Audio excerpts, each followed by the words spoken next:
as a final theme, and I'll open that to a discussion between you. Looking ahead, what practical steps can cities take to make preparedness an ongoing capability rather than just an activity triggered by a crisis? How can leaders embed anticipation, adaptability, and continuous learning and a growth mindset into the everyday decisions that shape the future of their cities? I'll start with you, David. I think it's interesting because I think that we haven't understood what a disrupted city means. Sorry, Dahlawi. I'm just going to. ممكن يكون مش فاهم. Can we just mute down Aman? So I don't think we understand what a disruptive city means. We've never yet lost a city. We've come close. We came close with the Cape Town water disasters, day zero. We came close with 2011, Fukushima, when there was a radioactive cloud potentially moving towards Tokyo. But I think we use the word resilient. But if we think about the urban infrastructures that we're operating in, I think most of us agree they're more fragile and brittle now than they were 20 years ago, rather than more resilient, even though we've used that word. They're becoming much closer to breaking. And when they break, the breaking tends to be sudden and universal. We look at things like Valencia or southern Spain with the power outages, for example. So I think that we are going to lose a city, and we're going to lose an Asian city because of traffic. If you just look at how those big Asian cities are operating, they're at the edge of chaos on every single day. And then all you do is throw a disruptive event in that. And that can be simple as a car breaking down on a bridge or traffic lights going out or whatever it might be. But I think you're going to have traffic jams, and then 3 days later, you're still there. Dr. Saad mentioned water. Water, of course, is an incredible fragile resource. And the truth of the matter is, if we want to be resilient, one of the fundamental characteristics of resilience is spare capacity. Because what spare capacity does, it gives you elasticity. And that buys you time. It gives you breathing time to think about things. And if you don't have spare capacity, then you are close to the edge of catastrophic failure almost immediately. And of course, we're building in this just in time, or we're taking out spare capacity from our systems. So one of the things that I think that we need to do in terms of understanding that is to go back to some other things that we've spoken about, which is recognizing the value of the community. In 2005, there was Hurricane Katrina in New Orleans, and many of us have studied that as a case study. And the truth of the matter is that all of the federal agencies and the state agencies failed miserably to deliver a fundamental service on mainland America that they had been planning for. But FEMA, Federal Emergency Management Agency, did quite an in-deep review of that. And they came out and they said, we got it wrong. Fundamentally, we got it wrong. We thought that the role of Federal Emergency Management Agency was to do crisis management. You're in crisis, you can't handle it, get out of the way, let us deal with it. That's not what we do. The role of the Federal Emergency Management Agency is absolutely to support communities that are managing crisis. But it is the communities that are managing crisis. And so if we look at our ability to respond in realistic ways, it has to be at the community level. Because when the city gets disruptive, all those, just the ability to move, besides anything else, to move people from one place to another or resources from one place to another breaks down. So to tie that in with something that Amjad was talking about, which is this big T word, trust word. If we want to have resilient societies, it is very much like getting fit.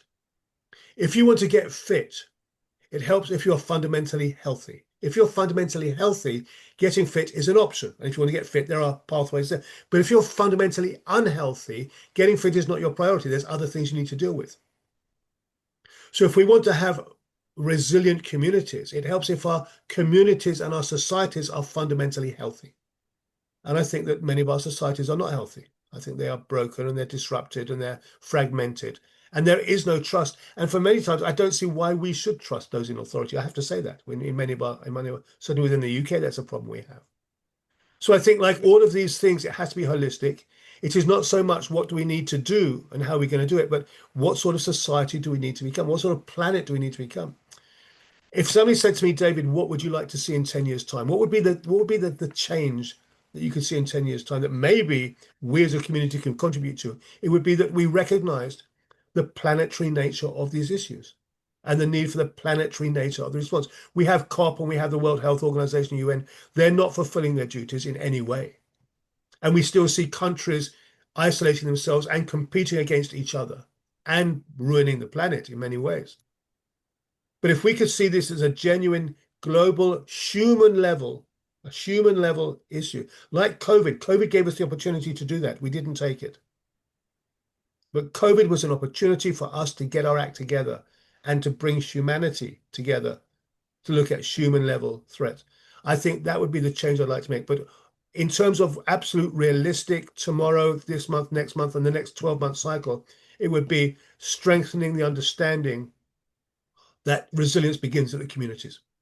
And if we can strengthen communities and support communities, then we'll be having an immediate impact which people will feel and can recognize, and that will then support next stage developments.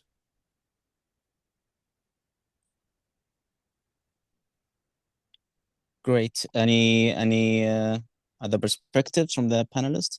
Amjad, Dr. Saad, Sapir. Maybe just to add on to one thing that Dave was saying, and it's also, I think there was a question in the chat which I alluded to. So my background is humanitarian work, and one of the things that we've all come back to is the fact that local communities, things they kind of know what to do when there's a crisis, right?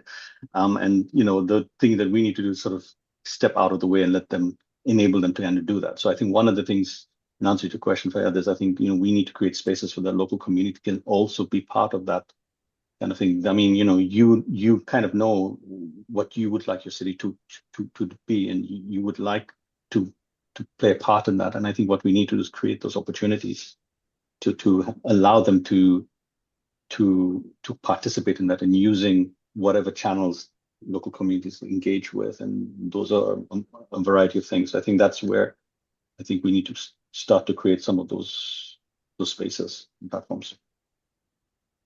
Great. Sapir, do you have something to say about it? Yeah, I think we always consider that the communities are the best place to start to work with. But again, I think there is the issue of providing resources, supporting them with relevant resources at the appropriate time. And I think, again, there is also the possibility of linking them with other communities which might have, again, the potential for supporting each other. So the sense of decentralized decision-making and strengthening that support system of decision-making at the decentralized level, that I think is an important area which could help in terms of making the communities stronger and more resilient. But and that's where the emphasis needs to go beyond the conventional types of knowledge, and perhaps a lifelong learning type of opportunities to support different types of people with different skills, and kind of enabling them to engage with this societal decision-making process. Creating that space is very important, which is not often available in many places, many locations. And so we need to think, and that's why I think reimagination and reimagining the reinventing the processes, that perhaps becomes very important and relevant, because there is a lot of wisdom, and societies have come and have faced challenges before, and they have come up with solutions, but we do not have a way of passing on some of those solutions to the next generation in a systematic way. So understanding and strengthening those kind of basic knowledges that are passed on from generation to generation and valuing them. I think that is also an important element in the process of creating societies stronger, communities stronger. Um, the challenge that often arises is in terms of directing the resources at the appropriate time in challenge when a disaster happens or disaster arises. But I think if the solutions or the systems are in place beforehand and they are kept kind of well managed and supported, then the society, the communities would be in a better place to face some of those unforeseen knowledge challenges that can arise in the future. And this is the unpredictability as well as the unknown conditions that are kind of we are talking about in the future as we go along in 2050. That's where perhaps we need to unpack a bit more, because there would always be unknowns, and the risks also maybe not always properly understood. But then how in such circumstances we are able to deliver, and we create the environment for supporting these societies in terms of addressing and facing those kind of issues. That's what I think we need to be thinking about when the cities and city decision makers, they think about their resilience in general. So it's not about just the current day-to-day firefighting of challenges, but also making space for future issues and creating that kind of capabilities so that they can the correct decisions can be made to support ongoing activities as well as the future challenges. I think that's what perhaps we need to focus on.